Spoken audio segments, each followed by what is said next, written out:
has now been brought up to date. That is, the movie we won't show until I have to lecture in Madrid.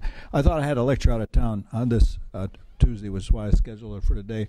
But I won't be until after, well, before Thanksgiving, but after Veterans Day, that I will be out of town. I'm going to show the movie then. It's an interesting movie for somebody interested in the material of this course, because you see how a system of status functions can be undermined and effectively destroyed. There are several important lessons to be learned from it, some of which I want you to think about. And one is, it turns out in public affairs, experience is the worst teacher. The reason is that people always think it's going to be in the future the way it was in the past. And Clark Kerr was much more intelligent than his adversaries. Well, some of his adversaries were pretty smart. But in general, he was very smart. But the problem is he had too much experience, and he thought it was just like dealing with people that he'd always dealt with. Didn't work. This Vietnam War is another example. The people who led us in the Vietnam War were people who had lived through all of the Cold War, and in particular the Korean War. And the lesson of the Korean War is, if you stand up to communist aggression, you can win. And so they had a set of categories that turned out to be totally inappropriate. I will get to those when we talk about actual historical cases. Okay, where are we now? I have finished the exposition of the theory of social ontology. I have given you an account of the theory of the construction of human institutional reality, in that sense a theory of human civilization, because it distinguishes humans from other sorts of animals. And I'm just going to summarize the basic equations, or the basic equation, because we still got a couple of loose ends left. Then I want to devote most of this lecture to the next great topic, rationality. One of the things that makes it fun to talk about human institutional reality is philosophers in general don't have a theory of it. They don't know about it, or don't care about it, or they think it doesn't matter. In Europe, there's more interest in it than there is here. Basically, Americans tend to take society for granted. They think, it's like gravity or something like that. Europeans know better. They know the whole thing is fragile and can collapse at any moment, and every so often it does collapse. Americans have had 200 years of sound sleep, of what you might call institutional complacency. They think it's just a part of the furniture of the world. Okay, anyway, we have seen the following, that all institutional facts, without exception, are status functions. Why do we need two notions? Well, basically because I had the idea of an institutional fact before I understood that they were all status functions. Still, it's a good idea to make a distinction between the fact in the world, like the fact that I'm a professor, or that this is a $20 bill, or that I owe the bank a certain amount of money, or that my car is registered in the state of California. That it's a good idea to recognize as a class of facts, and then ask how the hell do they work. And the first step in answering that is to say they work because people assign a status to something, which then enables it to perform a function which it couldn't perform without the collective assignment of that status. Now, that's the basic idea of a status function. Knives and scissors and fountain pens and computers all have functions, but the functions are performed in virtue of physical structure. Status functions require more than physical structure. Sometimes the physical structure is a necessary condition. To be a licensed driver, or to be a certified public accountant, or to be a surgeon qualified to perform surgical operations, you have to have certain physical abilities. But that's not enough. We won't let you do it. And when they stop you on the highway and they say, "Can I see your driver's license?" It's no good saying, "I'm a hell of a driver. I'm just the best damn driver you ever saw, Mr. Highway Patrolman." No, they want to see the status function that authorized the deontology, and you have in your possession, or you'd better, a status indicator called a driver's license. So institutional facts are without exception status functions, and I make a strong claim. You can't have a status function without language. Why not? Because the status function exists insofar as it's represented as existing, and the form of representation requires language. But then what I just said is true of a whole lot of things. I mean, something is a knife only if people use it as a knife, and consequently requires a representation. So what's special about status functions? And that's the next feature of this equation is all status functions have deontic powers. To recognize something as a licensed driver, as the President of the United States, as the Democratic candidate, as a $20 bill, as a piece of private property, all of those recognize the powers that include rights, duties, obligations, and that whole list that I always go through for you. And why are they a big deal? And the answer is because, and this is where I start on today, they give you reasons for action that are independent of your inclinations. It's no good to say, well, why did you take that money from that didn't belong to you? There's no good saying, well, I felt like it.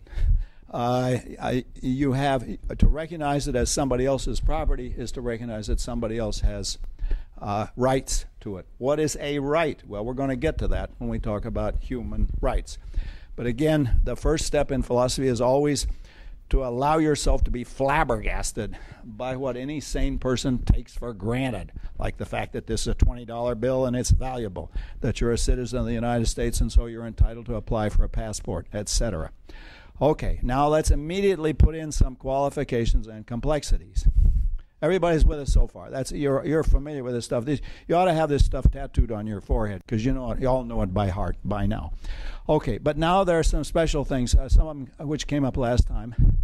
One is there's a distinction, what you might call the informal status functions versus the formal or codified status functions. So there are lots of status functions. If I give a party, that's clearly a status function. Or if I am a good friend of somebody, friendship is a status function. What's the test? The test is always, does it carry deontic powers? So friendship carries with it obligations. And there are all sorts of social relations that involve different kinds of obligations, expectations, and so on. If I invite you to a cocktail party, I send invitations, everybody accepts, and when they come in the door, everybody gets a lump of coal, and that's it. Well, I'm not doing my obligations as the host of a cocktail party. And you can get in all kinds of trouble with uncodified background social institutional practices. There used to be, I don't know if it still exists, but when I was a kid, there used to be something called a date. And you would go out with a girl on what was called a date. And there were a very elaborate series of expectations. I hope this institution has died, but I fear it may be marching on. But I can tell you, you can get in a lot of trouble if you don't understand the way the institution varies in one culture, from one culture to another. I had a date with a German girl once. Well, I'm not going to tell you. You don't want to hear about that. But in any case, the point I'm making now is that all of this stuff is understood against a background. And you know how to interpret the deontology relative to the background. All right, now, if you do have these informal institutions like cocktail parties, dates, and friendship, could they be codified? Well, in principle, since institutional reality only exists insofar as it is represented, you could codify it. But the problem is, if you codify it, it becomes much less flexible. This is the problem with the United States. It's run by lawyers, and they think it doesn't exist unless it's written down somewhere, unless you got some codification of it. And that's a very serious mistake, because if you codify it, you ruin the flexibility of it. That was some years ago. Stanford got in a lot of trouble because they were spending their National Science Foundation money on all kinds of questionable things, like, for example, cocktail parties for the president of Stanford. And on his occasion of his wedding, they spent $7,000 of federal money for the flowers. The flower arrangement alone cost $7,000. Now, there was no rule that said they couldn't spend the money on flowers and cocktail parties. But they might have gotten all that codified. You might have said, well, you can only have an official cocktail, and for all I know this may have happened, you can only have an official cocktail party funded by the National Science Foundation under certain conditions, and certain kind of things have to be done, and certain sorts of things are permissible and other things not permissible. So in principle, any status function is codifiable. Why? Because, remember, it only exists insofar as is represented as existing, of which the most general form is x counts as y. And you can specify, well, what's the sorts of thing will count as y, and what are the deonic powers that go with a y term. So it's a cocktail party only if, and then alcoholic beverages are served, and certain sorts of obligations accrue if it is a cocktail party. Okay, now there's an element of idealization in the picture that I've given you. And when I first wrote this stuff, I thought, well, there's some institutional facts that don't really give you any power. If you get elected Miss Alameda County, as I hope you will, you'll probably find that no power goes with that. And as I told you, I once got an honorary degree from a famous Italian university and discovered that you couldn't even get a cup of cappuccino. With your honorary degree and €5, things are expensive now, you can get a cup of cappuccino across the street. So the honorary degree is strictly honorific. All the same, just for the sake of elegance, I'm going to count all status functions as having some sort of deonic powers. Honor deserves recognition as honor, and that's a minimal, sort of low-level deonic power. So I don't think there's any substantive factual issue. It's just I get a more elegant theory if I do it this way.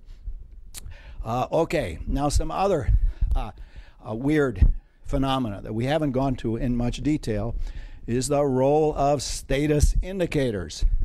In general, you have to be able to tell that somebody has the appropriate status. And so there are styles of dress, uniforms, wedding rings, driver's licenses, and all sorts of ways of demonstrating that you have the right, of indicating that you have the appropriate status that entitles you to the appropriate forms of recognition. America is not much of a class-ridden society. It's more, they have more classes than there's more class consciousness in America than we care to admit, but it's nothing like the England of my childhood, which was very class-ridden, and you could tell within 30 seconds, no, within 10 seconds of meeting anybody, what their class was. The upper class, as we cheerfully called ourselves, wore a certain kind of clothing and spoke with a certain kind of accent. My accent was out of the class system altogether. But people who knew how to speak proper English would never have been caught speaking with an American accent. And there were all sorts of working class ways of speaking that involved a glottal stop, and that would disqualify you from various forms of recognition by the servants in Oxford colleges. But in any case, there were indicators of a certain sorts of social status, even those they were not official. And when those began to collapse, all sorts of assumptions, all sorts of background assumptions began began to weaken. It was never necessary to lock your doors in Oxford, and the bookstores never worried about theft because nobody would ever steal anything from Blackwell's. Then it all changed, and it all changed basically when everything became democratized and everybody was wearing blue jeans. Both upper class and lower class people, so you couldn't tell what their background was. And then people found out they were being stolen blind. And Blackwell's, it was the best bookstore in Oxford, used to have a sign that said, you could almost hear the tone of voice, in Blackwell's, you will not be bothered by any members of the staff. You're free to wander around, and if you need help, we'll help you out. Now the sign says, you try to steal something from us, and we'll be tough. We'll arrest you.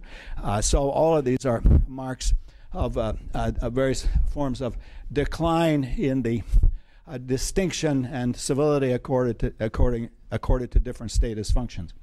Okay, so you need status indicators, and you have codifiability, but all the same, it's better if it not be codified because it's much more flexible. You don't, once you start having to have explicit rules for your behavior as a student in this university, then there's a decline in the sorts of assumptions that you can make, that you can simply take for granted.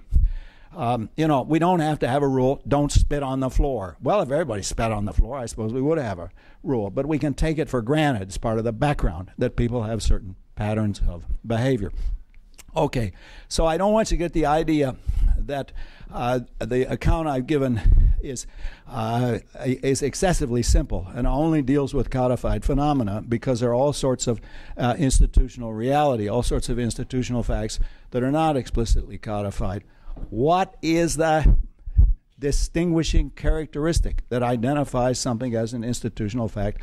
And the short answer is does it carry obligations in virtue of the collective recognition by the members of the community that the person or object in question has a certain status, and with that status a function that can only be performed in virtue of that collective recognition. In other words, all of this stuff is essentially social. If Robinson Crusoe, alone on his island, decides, I am going to create a government, and in this government I'm going to be the president and the taxpayers and the police force and all of the citizens in the government, it's essentially meaningless, because all of this has to do with the way that we impose rights, duties, obligations on each other. It has to do with the way society is organized. And to repeat a point I made before, but I want to emphasize, the reason that animals can't do it is it only works insofar as you can represent it linguistically. Now, maybe if there's some tribe of chimpanzees that actually does have lawyers and divorce and summer vacations, well, fine. I'm not arguing that that's impossible, but I am saying in order to have it, you've got to have language, and our sense of language. You've got to have a language capable of commitment. The language I describe in that chapter, what is language? And I'll say a little bit about that before we go on to rationality. Okay, any questions so far? Any what I've said? Yes. Yeah. No. There are all kinds of things that you don't need status indicators for. You don't need status indicators if you're a friend of mine. I mean, if we're good friends and everybody recognizes we're good friends, you don't need a status indicator for that. But when it's a matter of potential conflict, for example, it's my property. Now, I do have a status indicator, but I'd have a hell of a time finding it. It's probably in some bank, what are those, safe deposit box. It's probably in a safe deposit box somewhere. But I do have a status indicator. Now, there's an important point that I don't fully understand, and that is this. Status indicators acquire a life of their own and become themselves a type of status function. So if you go to the DMV, they will issue a thing which looks like a driver's license but isn't really a driver's license. It just says you're a certain age and all that kind of stuff. And the reason is that the driver's license is now possessor of a recognized license from the DMV has now become a status of its own. So you can't get a drink in a bar unless you can wave this thing, or you can't get on the airplane unless you can show this to people. You have to have something like that. So the what was a status indicator for licensed drivers has now kind of acquired a kind of life of its own. And I told you the theory of Hernando de Soto. I don't know if it's right, but it's an interesting theory, and here's how it goes. De Soto asks, why did capitalism work in some countries and not others? Why did it take off in some countries and not others? And part of his answer is, the essential part is, unless you have status indicators for the ownership of private property, you cannot build capital in a way that is essential for the development of capitalism. Most small businesses get funding, they get financing on the strength of the land or houses owned by the owner of the small business. A guy owns a house and he wants to start a small business. He goes to the bank and gets a loan. But in Egypt, for example, according to De Soto, you can't do that because most of the property is held by people who've had it in their family for generations, but it's not legal. They're squatters, and consequently they don't have title deeds. But they have recognized status functions. Their neighbors recognize their right to the property, but they can't. There are two things that impede the functioning of the society here. One is they can't be taxed. The government can't say you owe us a real estate tax on your farm, because the government has no proof that they own the farm. And secondly, they can't go to the bank and get a loan on the farm on their equity in the farm, because they don't have any equity. They don't have a document that says it's their property. So here is what, according to DeSoto, is a potentially a rich country. The real estate is very valuable, but it doesn't function as a jumping off place for capitalist development in a way that is typical of the capitalist societies. Now, at some point, this isn't the day for it, at some point we ought to talk about Max Weber's theory about the development of capitalism. This it goes beyond your question, but it's an important issue. Weber never says this, but I think he was answering Marx. Marx is not mentioned in the Protestant Ethic and the Spirit of Capitalism. And Marx said the only thing that matters is what Marx called material considerations. It's actually ironic if you think about it, because money is not material. Money is very abstract. But Marx thought of it as material. Ideology only play a subsidiary role. And Weber showed, or tried to show, that in the development of capitalism, the Protestant philosophy, the Protestant theory, the Protestant theory of a relation of people to God was an important part of the development of capitalism for a number of reasons that he explains. That one of the ways you show that you're the elect of God is by being richer than other people. That God wants Protestants to be frugal and save money and stuff like that. And all of this adds up. See, here's an interesting question. Why did Protestantism take off? Why did capitalism take off in northern European countries and not in Italy, for example? The Italians were further advanced at the time of the Renaissance. How come capitalism didn't take off? Well, that's part of what Weber is answering. So here's a case where we get a systematic fallout of a certain ideology, of the Protestant ideology that facilitated the development of capitalism. Okay, other questions at this point? All right, yeah, one more. Yeah, I'm sorry, I should write all this down. It's a classic book.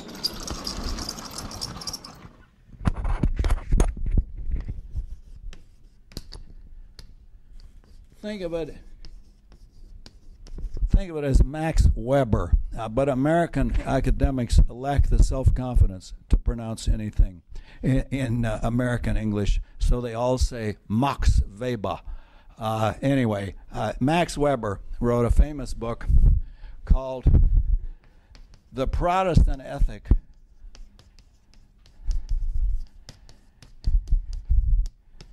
and the Spirit of Capitalism. And in some ways, it's I think it's maybe the best book he ever wrote. He wrote an awful lot of stuff. He's a depressing consideration in my life for the following reason.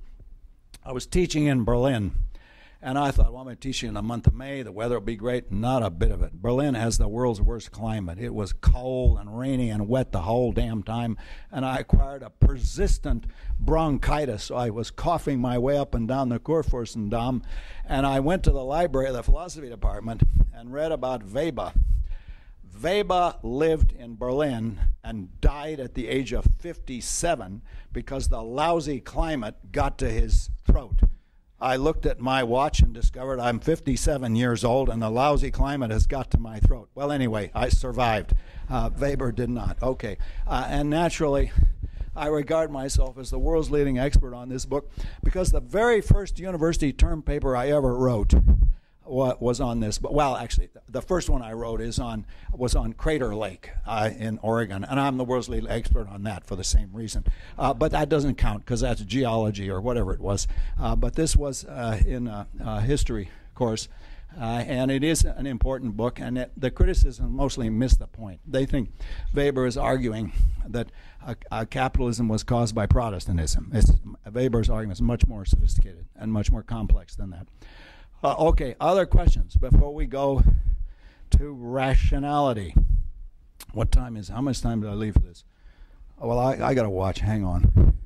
Yeah, we're doing all right. We got lots of time. Okay, then I'm going to take a couple minutes to situate our investigation within a larger polemical consideration. One of the great scandals of contemporary intellectual life is that we do not have an adequate account, an adequate science of human beings and human behavior. We understand certain things pretty well, so we're now starting to understand vision. We understand the neurobiology and a lot of the psychology of vision. Yeah, but that's not what people want. Why don't we have an adequate science of human beings and human society? Why is it, for example, that the current economic crisis was not predicted, understood, and prevented long before it ever occurred? Why did the economists let us down? Why, to put it more polemically, have the social sciences been such a disappointment? If you look at how we actually explain human behavior, it seems that we have intentionalistic forms of explanation. So if you ask, well, why did that guy vote for Obama? Well, you can give a set of reason. You can say, well, he thought that Obama would be better for the economy than John McCain. And then you go on and discuss his reasons for voting for Obama. Now, we know that all of that stuff is somehow grounded in the neurobiology, but we don't have a neurobiological explanation. For some things, we do have a neurobiological explanation. We're starting to understand schizophrenia better than we ever did in the past. But we know how to say things like, Jones voted for Obama because he thought Obama would be better for the economy and he wanted a better economic situation. But we don't know how to say things like, Jones voted for Obama because there were a series of patterns in his frontal lobes that resulted in a certain sort of serotonin surplus that increased the rate of neuron firings at the time that he was actually trying to make up his mind who to vote for. We don't know how to say that. We have no idea how to give a neurobiological explanation. We're pretty sure that all of this stuff is grounded in the neurobiology, but how does it work? So here's our problem. If you're a professor in the social sciences, you can't just give ordinary common sense garden variety intentionalistic explanations. Grandmother psychology, which is what we're talking about here, or common sense psychology, doesn't look like science. You can't go to the National Science Foundation and say, I want a research grant to do grandmother psychology more systematically. Give me a couple $1 million to pursue folk psychology or common sense psychology. But at the same time, we're a long way from being able to do it in the brain. Now, this leaves something that intellectuals abhor, and that's a gap. There's a gap between the level of common sense intentionality and the level of neurobiology. The second part of the 20th century was filled with a series of heroic efforts to try to fill that gap. And you will probably recognize them as I name them. One of the earliest and most famous was called behaviorism. And the idea is we're not going to study this mysterious, touchy-feely mental stuff. We're going to look at scientifically observable reality, human behavior. That was behaviorism. And it is, some of those things look pretty comical. Now, if you go back and look at, I can't remember names anymore, Skinner. If you look at Skinner's book, Verbal Behavior, it is actually a rather naive conception of language. The idea is you're going to look at what behavior the verbal stimulus triggers, and so you're going to get a correlation between the stimulus and the response, and that's going to be science. But it doesn't work. If you ask yourself, well, what is your response when you hear the word shirt? I didn't see any response. You all know what shirt means, but I got a few ironic smiles, but that's what shirt means, ironic smile? No. And even if I give you a whole sentence, shirts were unknown in ancient Rome. Soon all shirts will be made in China. I can go through this. There is no behavior that the word shirt evokes, which gives you the meaning of the word shirt. Chomsky wrote a famous attack on this. It's unfair, like a lot of Chomsky's stuff, but it did have a decisive effect. He wrote a review of Skinner. Skinner was the champion of American behaviorism. Chomsky wrote a review of B.F. Skinner. Everybody called him Bill, but his real name was Burris or something like that. But in any case, behaviorism was one. Now, there was another gap filler, much more famous in Europe than here, and that was called structuralism. Structuralism. And the idea is we're not going to just study what people's motives are that they can confess to or that they think about, because that's all pre-scientific. What we're going to look is the actual formal features that operate structurally in determining their behavior. And here I think probably the leading champion was Levi-Strauss. And I will say more about this when we talk about methodology in the social sciences, but basically this was based on structuralism in the social sciences was based on a misunderstanding of Saussure. Saussure pointed out correctly, Saussure was a Swiss linguist who wrote a famous book called A Cours de Linguistique Générale, a course of general linguistics.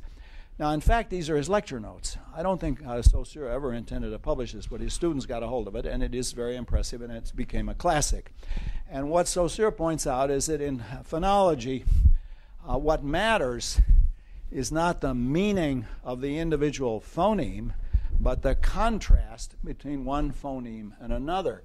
So the difference between bat and pat isn't that the sound has a different meaning from the sound b, but rather the contrast that is carried by the phonetic difference enables you to perceive these as two different words. What matters in language, according to Saussure, is the differences. Language is a system of differences, and we understand something by seeing how it differs from something else. Monty Python used to have a funny skit about Australia where everybody's called Bruce. And the problem with that is, of course, if everybody's got the same name, then the name becomes useless because you can't distinguish one from another. You have to have some sort of distinction. Okay, now Levi-Strauss wanted to carry this over to human beings. So the difference is the food raw or cooked? Are the skirts short or long? Is the hair worn short or is it worn long? All of these differences are what matters for society. Well, it didn't work. It's much too crude. But it was soon replaced by something even more confused called post-structuralism. Michel Foucault used to be furious that people thought of him as a structuralist, so they started calling him a post-structuralist. And if we get into this, I will go into more detail about these, but I want you to see these. Now, this stuff was more common on the European continent, particularly France, than it was in America. But in America, we went through a series of gap fillers. One of my favorites was called Sociobiology. And there was a huge book called Sociobiology, A New Synthesis. What's his name? Is it Edward Wilson? Wilson, yes, Ed Wilson. And the idea was the way to understand human beings is to see them as essentially, to see their society as essentially a product of their biology, and particularly their evolutionary biology. So, as Wilson says, the philosophers ought to shut up talking about ethics for a while, maybe for a few generations, until we biologists tell them, we evolutionary biologists tell them about how their ethics is a product of evolution. And the question is, how can you get significant social results just by applying the method of evolutionary biology? Now, the favorite example that Wilson liked to use of how biology will explain ethics was the universality of the prescription against incest. The incest taboo is universal. And Wilson would give this as an example of how we can explain ethical beliefs in terms of sociobiological considerations. And here's how the explanation goes. All societies have a prohibition against incest. They may vary in the extent of the prohibition. In some societies, you cannot marry your cousin. In other societies, it's okay to marry your cousin. But all societies prohibit sexual relations between father and daughter, mother and son, brother and sister. That appears to be universal. What's the explanation? Now here's Wilson's explanation. Why do we have biparental reproduction at all? Why don't we reproduce in a more efficient fashion the way the amoeba do? A self-respecting amoeba doesn't have to look around for another amoeba in order to produce offspring. He or she or it just splits. It just undergoes fission. Now, why don't we do it that way? Instead of having to go through what all people agree, all the authorities agree, biparental reproduction is a tremendous hassle. It is responsible for a lot of neurosis, divorce, expenditure, and all kinds of other problems that I won't even tell you about. Okay, that's biparental reproduction. Why do we go through this hassle? Wouldn't it be much better if instead of going through all that bit I did to produce my children, I could just walk down Telegraph Avenue and split in 2 or 3 or 5? All right. Now here is Wilson's answer to that. Biparental reproduction, and this part of the answer is right. Biparental reproduction is better for the species because you mix up the genes, and the species is in better shape if the genes are shaken up. If you just worked by fission, by splitting into 2, then any ailment you have, any genetic defect would just be carried on by your offspring. What happens if you don't have the incest taboo? If people marry their sisters and their brothers, or the mothers and the sons, or the fathers and the daughters, you get all of the disadvantages of biparental reproduction without mixing the genes. You get the effect of recessive genes. And this we know in cases where they did have a great deal of inbreeding, as in the Russian Tsar's family. They did suffer from hemophilia, which is a recessive gene. So all societies have a prohibition against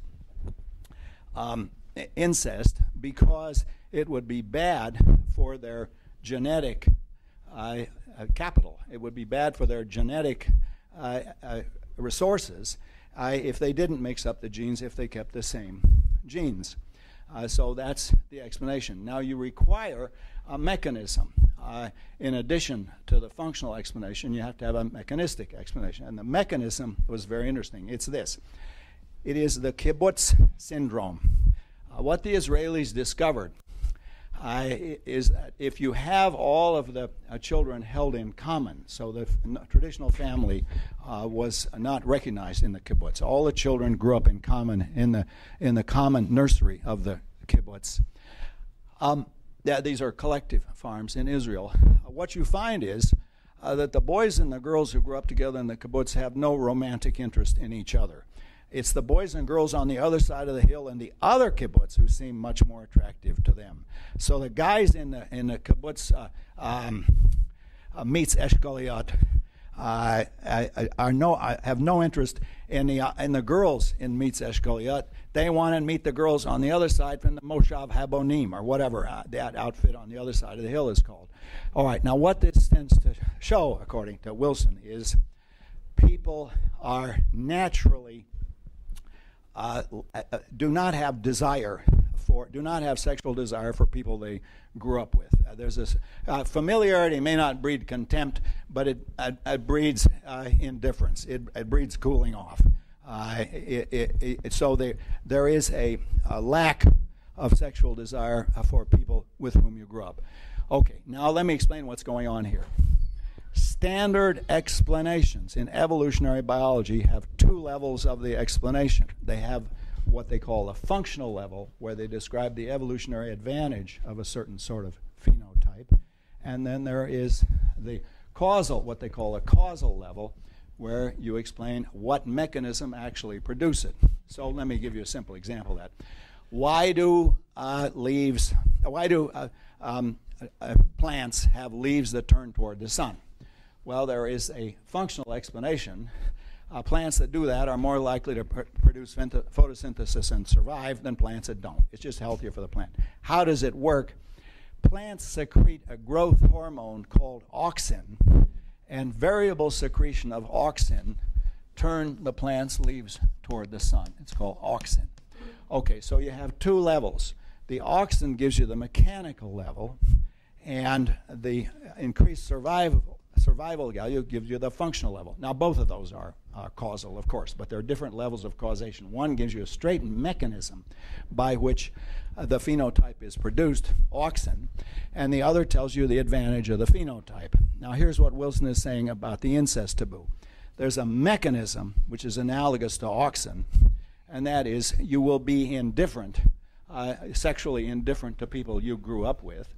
And the functional explanation, the advantage, is that your the genetic resources of the species will be improved if you don't engage in incest. Okay, now what do you think of that as an explanation? I think it's full of holes. To begin with, what it would explain is not a taboo, but it would show you wouldn't need a taboo, because what he shows is that we're naturally inhibited. We naturally are inclined not to have sexual relations with people we grew up with. But if that were really so, you wouldn't need to have a rule against it. This would explain so far an inhibition, not a prohibition. Look, there is no need for a prohibition against eating a lot of mud, right?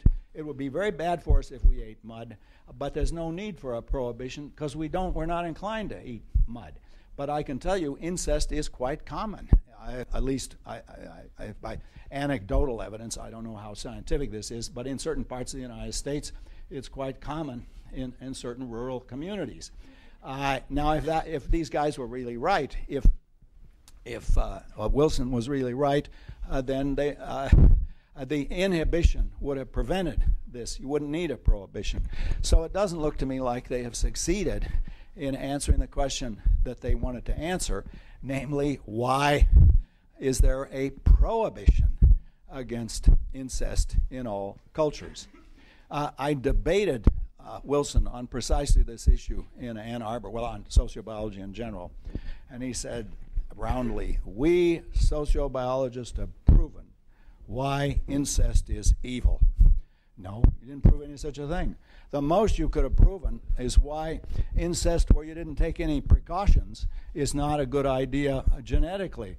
But as far as the sociobiology is concerned, the male who rapes his daughter or his sister has done nothing against genetics, provided he takes precautions to prevent her from becoming pregnant. There's nothing in sociobiology that has to do with anything except the actual the reproductive capacity, except reproduction.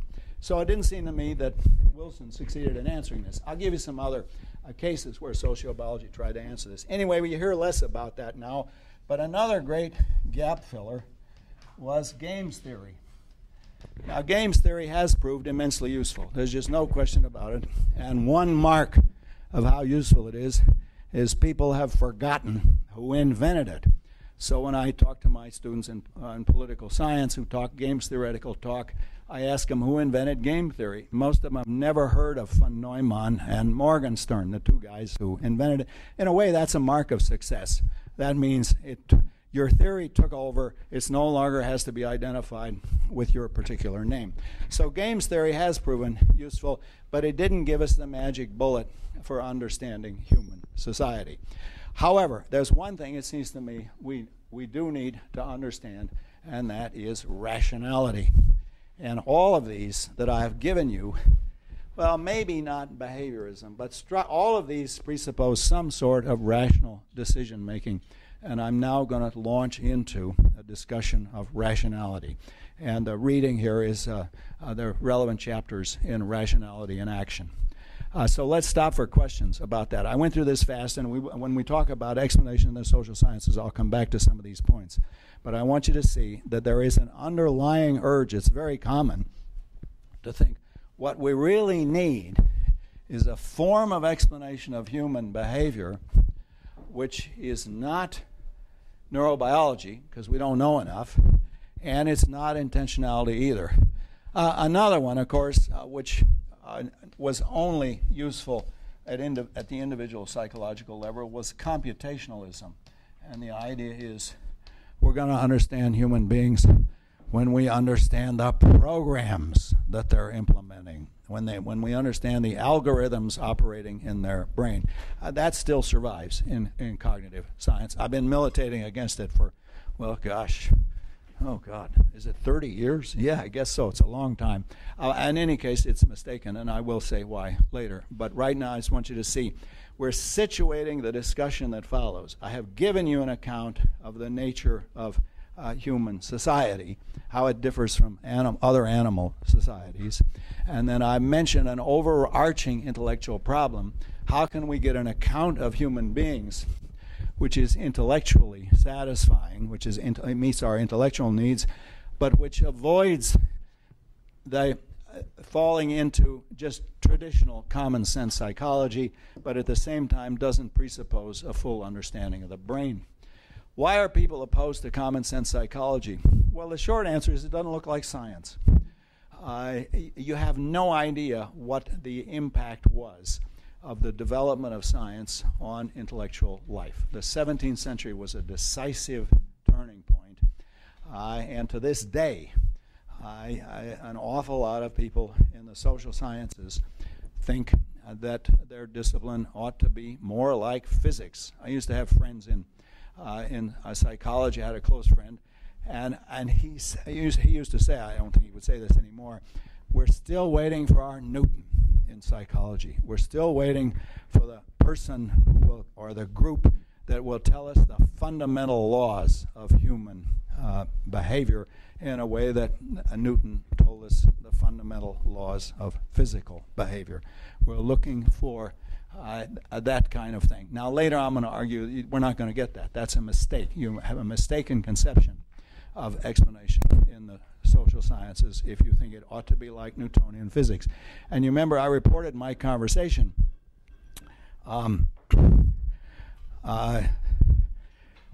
What's the name of the guy who wrote the standard neurobiology textbook? Schwartz and Kandel. My conversation with Eric Kandel, who's the author of the best textbook in neuroscience, and I said, Eric, there are no laws in your book. And what he should have said is, look, it's not that kind of a discipline. Look at other biology textbooks. The sort of things you get as laws like Mendel's laws, they don't look like Newtonian mechanics. What we're looking for is a type of explanation which presupposes the existence of the underlying physics, but it doesn't then produce a series of analogs to Newton's laws. But what he said, in fact, was, well, we're getting there. You have to wait. We're not there yet, where we can state the fundamental laws of the operation of the brain. Okay, now I'm going to turn to rationality. Any more questions about what I said so far? And by all means, defend sociobiology or anything else as far as that goes. Any other questions about, yes? Do you think situationalism succeeded, or does it really have a chance right now? What? Situationalism? Situationalism? What is situationalism? I'm ignorant. People act in situations?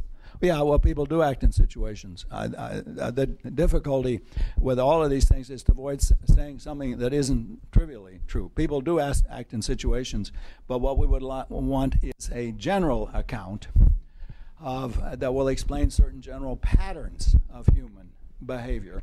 And that's what all of these were supposed to do. The idea of sociobiology was very ambitious, was to explain how human social behavior is a function and is explained by human evolution, biological evolution, where you have these two levels of explanation. The functional level that explains the evolutionary advantage of the phenotype that evolved, and the mechanical or causal explanation that explains the actual causal functioning. And it didn't get very far. I think it's, you don't hear about it much anymore. There is an obvious difficulty with it. If you're going to explain human society using evolutionary modes of explanation, then you're confronted with the fact that there hasn't been any change in the human gene pool in about 30,000 years. At least that's what the fossil evidence suggests. Now, let's suppose that evidence is bad by a factor of 10. Then there hasn't been any change in the human gene pool in the past 3,000 years. But during those 3,000 years, there's been an enormous variety of human social organizations. You've had, I'll take a question in a second. Yeah, I've had all sorts of different kinds of religions. You've had different sorts of political organization, from totalitarianism to democracy. You've had enormous varieties of marital arrangements. So if you're going to explain the existence of specific patterns of human behavior using an evolutionary biology mode of explanation, you're confronted with the fact that the same genetic basis would have to explain enormously different and inconsistent modes of social organization. Yes? I was wondering if you had any familiarity with the idea of memes first. Yeah. Postulated by Richard Dawkins, Dan Dennett worked. Right. Okay, let's talk. Because they argue, I think very convincingly, Yeah. that you don't need changes in gene pools to directly correlate with social. You have memes. Memes can transmit in a way that's very much analogous to Okay, I have never seen memes adequately explain anything, and now I will explain why. The idea of the meme was invented by Richard Dawkins to have an analogy with the gene. And genetic evolution works by genes. And now, according to Dawkins, there's going to be a form of biological evolution, only it's going to rest on imitation. The crucial thing here is going to be imitation. And what are imitated? What are imitated are the memes. And the memes are sort of a fundamental cultural unit which is imitated from one person to another, one group to another. And he gives a number of different examples of memes that are imitated. One is wearing a baseball cap backwards. And that's a meme. And I guess that's imitated in some circles. I'm not a member of that social group. But another example he gives is God. And another example he gives of a meme is freedom. And the difficulty with those, and that is intentional contents only apply relative to our background.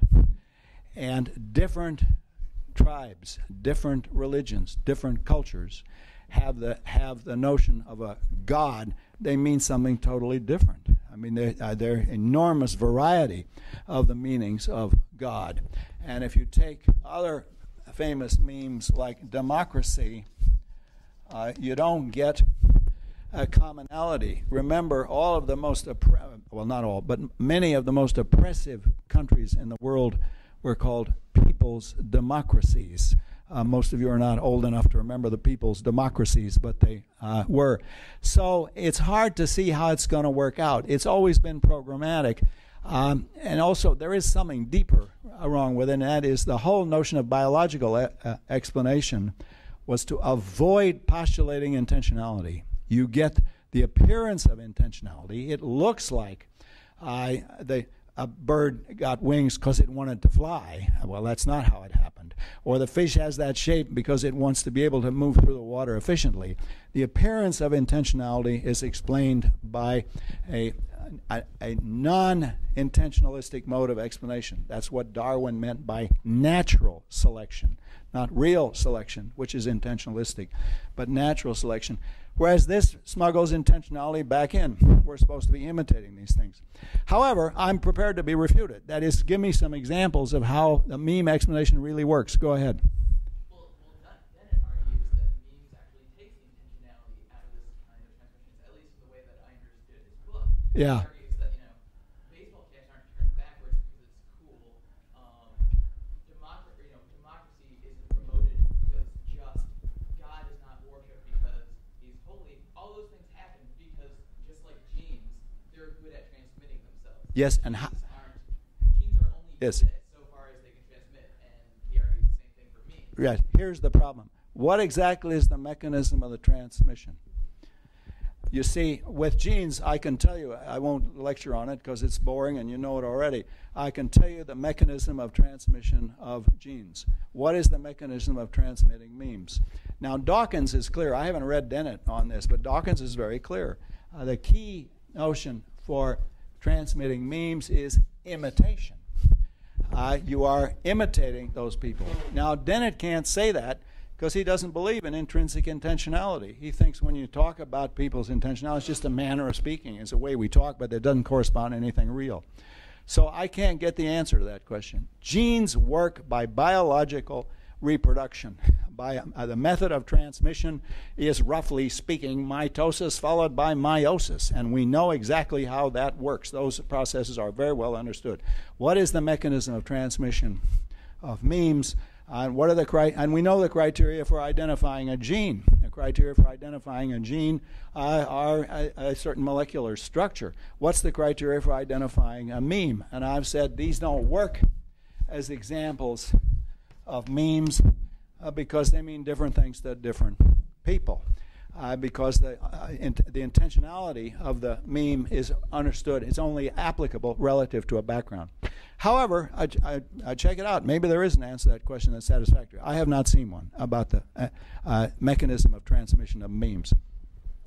And you will not get a non-intentionalistic answer to that question. Okay, other questions at this point? Yes?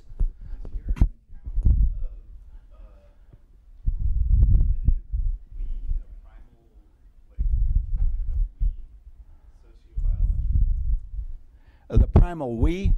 Yeah. I think there is an evolutionary advantage to being able to cooperate with other conspecifics. So I'm not rejecting evolution as a tool. Evolutionary biology is a tool for understanding human society. I'm just saying that the claims made on sociobiology were grossly exaggerated. I mean, what Wilson said was that we ought to stop doing philosophy and anthropology and sociology for a while. He thought maybe eventually they'll be reproduced, and just do evolutionary biology. Now, I've debated this guy at various points, and one question was always, you say that in order to understand apartment complexes in Oakland, we should study the anthill. But nobody, he's an expert on anthills, nobody said the way I understood as anthills is they're just like apartment complexes in Oakland. That is, the direction of explanation is quite different. And one way to see the main lesson of this course so far is to say the biological mode of explanation that works for non-human species is very limited where humans are concerned because we have institutional facts with status functions and deonic powers in a way that no non-human animal, to my knowledge, has. And indeed, it's hard to see how they could have, because you've got to have a language, and you have to have a very specific kind of a language that is capable of creating status functions. All right, I put off the awful moment as long as I could. We're now going to launch into the subject next main. Oh, hey, how about that? I get a chance to postpone it. Yes, Vanessa. I don't know the meme literature, but I was wondering if Patrick might be able to respond something like the way that you do concerning the background and say if there's something that's not rule, like you say, it's not rule governed, it's just rule sensitive. Yeah. Maybe there would be some non-intentionalistic approach that would somehow be sensitive, Yeah. yet be going in the right direction of causation. Well, I'd like to see it worked out. The examples that Dawkins gives of memes are always transmitted by imitation. And I believe imitation is very powerful in the spread of culture and the spread of ideas. When I was a student at Oxford, I was told every day that British universities were vastly superior to anything in the United States. Now they're desperately imitating American universities, and by and large imitating the wrong things about American universities. This is what happens. But I think imitation is very powerful. I'm absolutely delighted that Alice Waters and other deep philosophical thinkers have successfully imitated French cooking to the extent that now you can get a meal in Berkeley that's as good as, well, I won't say as good as anything you can get in Paris, but it's pretty damn good if you go to the right places. And this is a result of imitation.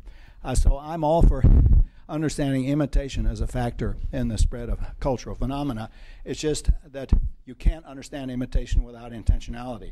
And the whole idea in both Dennett and I don't know about Dawkins. I don't think he's worried about intentionality. But in Dennett, the idea is to get a non-intentionalistic account of society. Yes? Why do people imitate some features rather than others? I can't hear you. Why do people imitate some features rather Yeah. than others? Because imitating is not Yeah. arbitrary. Yeah, the answer is, in short, to use a technical term that the other person used, one of the deep answers is at the mass level, they think it's cool. At some point, Europeans and the rest of the world discovered blue jeans are cool. It's an absolutely amazing phenomenon. When I first went to behind the Iron Curtain, I always took blue jeans with me. Why? Because a pair of Levi's and under the old communist regime would bring you a lot of money in Budapest or Moscow. When I was lecturing in Hungary, whenever I ran out of cash, I sent my children and my wife to the railway station just to hold up a pair of Levi's and get some money. Now, here's a fascinating social phenomenon. The guys who bought the Levi's would not deal with my wife. They would deal with my 14-year-old son, but they would not buy a pair of blue jeans on the black market from a woman. Absolutely fascinating background phenomena. There's no rule that says you can't. They just was out of the question. So Thomas became the seller of blue jeans in West Bahnhof in Budapest. I'm getting ahead of myself here. You must have asked a deep question that I'm missing the point of. Yeah. Go ahead. Yeah, why do they imitate certain things and not others? They find it attractive. I mean, I can tell you why they're imitating British universities are now imitating American universities because the American economy has been more successful in producing wealth and in technology than the British economy. And they try to guess why, and they think it's the American university system. In fact, everybody's imitating that, and rather successfully. So now I'm distressed to find we used to lead the world in the percentage of the population that were university graduates. We've now fallen to about 10th place. We're behind Korea, South Korea, for God's sake, in the percentage of the population that are university graduates. But this is people successfully imitating us because they think it benefits. They think there's an enormous benefit to it. I think the Detroit automakers are starting to imitate some of the better features of the Japanese automakers. I don't know that for a fact, but they seem to be doing better than they did before. Why did they fail? Well, they had a kind of monopoly, in effect. Detroit had a monopoly on the American market, and they've lost it with catastrophic effects. When we talk about specific cases, I might raise this later. Okay, but people imitate things for a variety of reasons, but the most general reason is because I think it's advantageous to do so. They think there's some advantage to be had from imitating modes of production from other countries.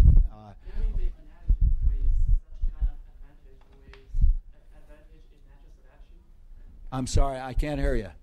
Can we compare this kind of advantage with advantage in natural selection? Yeah, I don't think so. And the reason is this. There's a certain irony in trying to give a Darwinian model using intentionality because, of course, the whole appeal of Darwin is that what looked like an intentionalistic explanation needed no intentionality at all. Let me go back a step. Until Darwin, the most powerful argument for the existence of God was the argument from design. If you find, as Leibniz said, if you find a watch in the middle of a field, you have to postulate a watchmaker. It couldn't just happen that there was a watch in the middle of the field.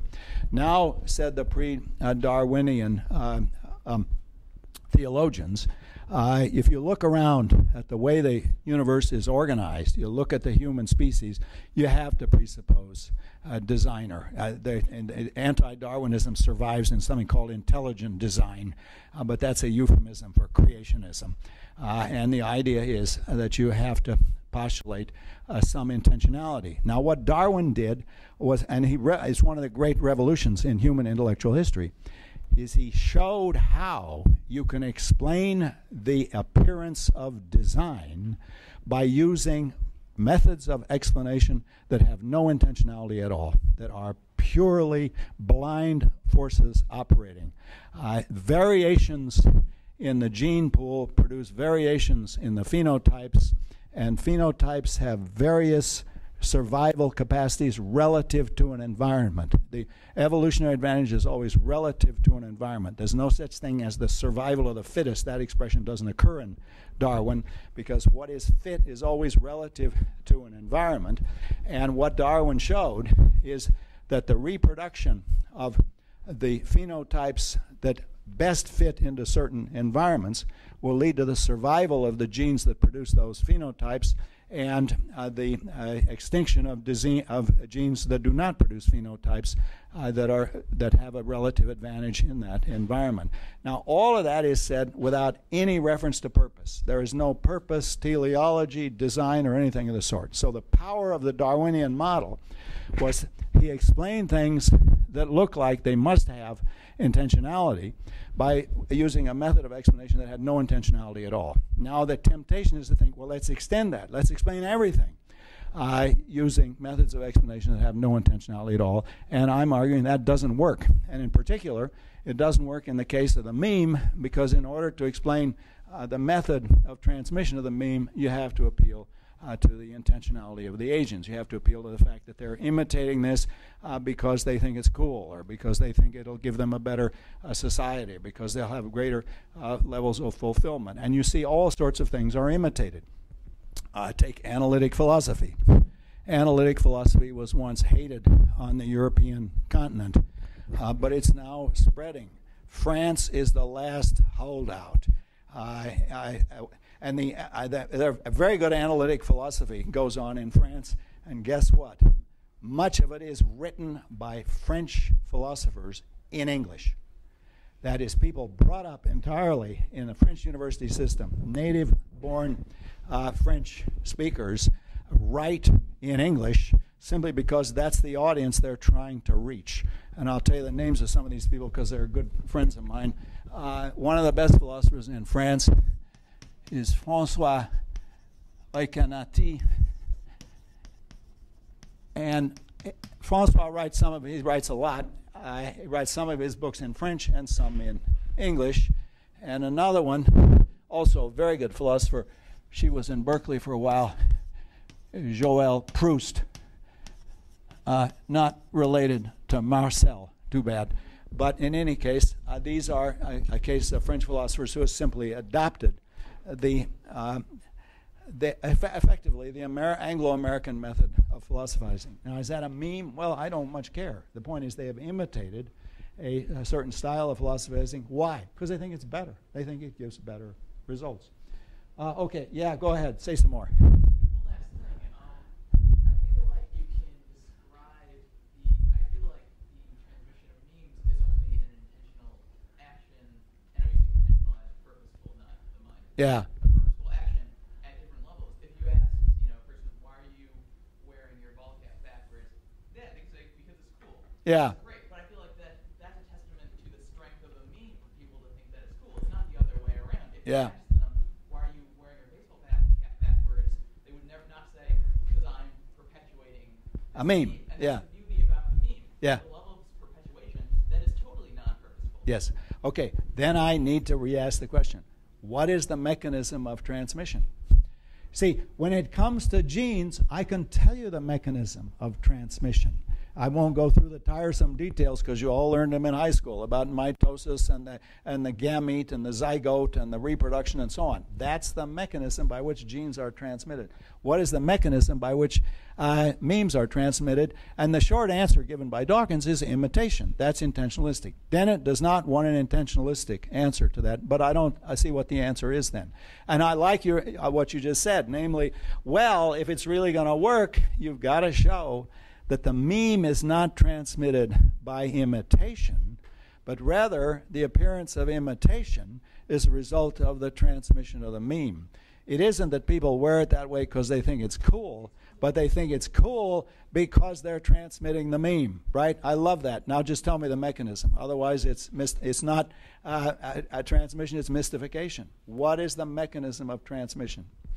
Okay, let's go on to rationality. Did I leave myself enough time to get started on rationality? How much time have I got? 5 minutes. Oh, well, that's good. Okay, we'll get a lot done in 5 minutes. There is a traditional conception of rationality which is widespread to this day, and certainly in this university, but really all over the world. If you ever had a course in economics, they tend to take it for granted. The basic idea is that a rational person is always trying to figure out how to take their limited resources to make themselves better off. Now, they can't be certain as to what decision will make them better off, so they have to calculate probabilities. And this means that they try, given the available resources, to maximize the probabilities that they will be better off. And that is the very heart of rationality. There's a certain way of calculating the probabilities. It's called, it's due to a thinker named Bayes. It's called Bayesian probabilities. And the model for this kind of thing is sometimes called Bayesian decision theory, where you calculate the effects of your actions. You calculate the probability of the decision in benefiting you, or in maximize, as the economists used to say, in maximizing your utility. Now, there's a very deep conception of rationality that underlies this, and in fact, its greatest articulator, its greatest theorist was David Hume, and I'm going to tell you some of the basic propositions behind this conception of rationality. The first proposition, I think all these propositions are false, but they're certainly widespread and they're not unintelligent. So let me give you the basic elements of the classical model of rationality. The first is rational actions are caused by belief and desire. You take your desires and your belief, and those together will cause your action. And the trick, the secret of rationality, is to coordinate your beliefs and desires in such a way that you maximize the probability of satisfying your desires given your beliefs. That is the heart of the classical theory of rationality. Now, where do those desires come from?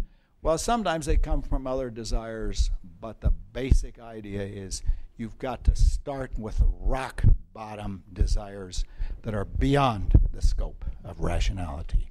As Hume said in a famous passage, "'Tis not contrary to reason to prefer the destruction of the whole earth to the scratching of my little finger." And Hume obviously loved writing that, but I think it's outrageously false. I mean, if Barack Obama went on television and said, "I have consulted with the cabinet and the leaders of Congress, and I've decided that I prefer the destruction of the whole earth to the scratching of my little finger, and I have David Hume as authority that that's not contrary to reason," we would think he'd lost his reason, right? He'd gone out of his mind. But that's the essence, is that the primary desires just are basic. Nothing justifies the primary desires. They're beyond the scope of rationality. So if I said, well, what do you most want in life? And I said, I want to eat chalk. And they don't have such big pieces of chalk in Kroger the way they used to have. I'm stuck with these real little guys. And if somebody said, but does that seem rational to you? Rationality, as Herbert Simon said, is a hired gun. It can tell you how to satisfy your desires, but it can't tell you what desires to have. It's a free country. If I want to eat chalk, that's my free desire. Okay, so this is the standard model of rationality, and this is what people actually believe. All right, now a second feature of this theory of rationality is it's a matter of following rules. You have to learn the rules of rationality. Some of those rules are codified in logic textbooks like the rule of modus ponens, or the various introduction and extraction rules in the various logical calculi. But basically, acting rationally is a matter of following the rules of rationality. And the way that it works is that rationality is a separate faculty. And indeed, no less an authority than Aristotle said, it's the defining faculty of human beings. Man, by which he meant human, is a rational animal. Humans are rational animals. There are lots of animals, but we're the only animal that has rationality. And what is it that we've got that the other animals don't have? It is this separate faculty of rationality. Now, if all of that's right, you just follow the rules, you've got this separate faculty, and your beliefs and desires act causally to determine your actions, then you got a puzzle. How is weakness of the will possible? There is such a thing that people make up their minds according to reason. They decide what they're going to do, and then, amazingly, they don't do it. The Greeks had a name for this. They called it akrasia. And the standard way of translating that is weakness of will. And on the classical model, there's something very strange. How is it possible that somebody can make up their mind to do something, and then when the time comes, they don't actually do it? And the standard answer, going back to the Greeks, is, well, they were really ignorant in some way. There must have been some factual error they were making. Or the modern view, exemplified by people like Davidson, is there's got to be something wrong with their beliefs and desires. If the causes were right, then the effect has to be right. Now, I'm going to say contrary to that. Weakness of the will is as common as wine in France. I don't know about you, but I have weakness of the will several times a day. I mean, it isn't some oddball thing that only happens to well, maybe I am a nutcase, but in my experience, there's an awful lot of times when you make up your mind to do something, I'm only going to have one glass of Chardonnay at that party. And then somehow the waiter comes around with another tray. It's rather good. And notice the picture of weakness of will is the guy who loses control. I don't lose control at all. I don't lust after the Chardonnay. I don't lunge and grab it out of his hand. Quite elegantly, while not even delaying my conversation, while continuing to tell the same tiresome anecdote, I elegantly reach out and take a second glass of Chardonnay. There's no frothing at the mouth and crawling around on the floor and chewing the rug. The weakness of the will is often done with a great deal of aplomb and even elegance. We'll go on with that next time.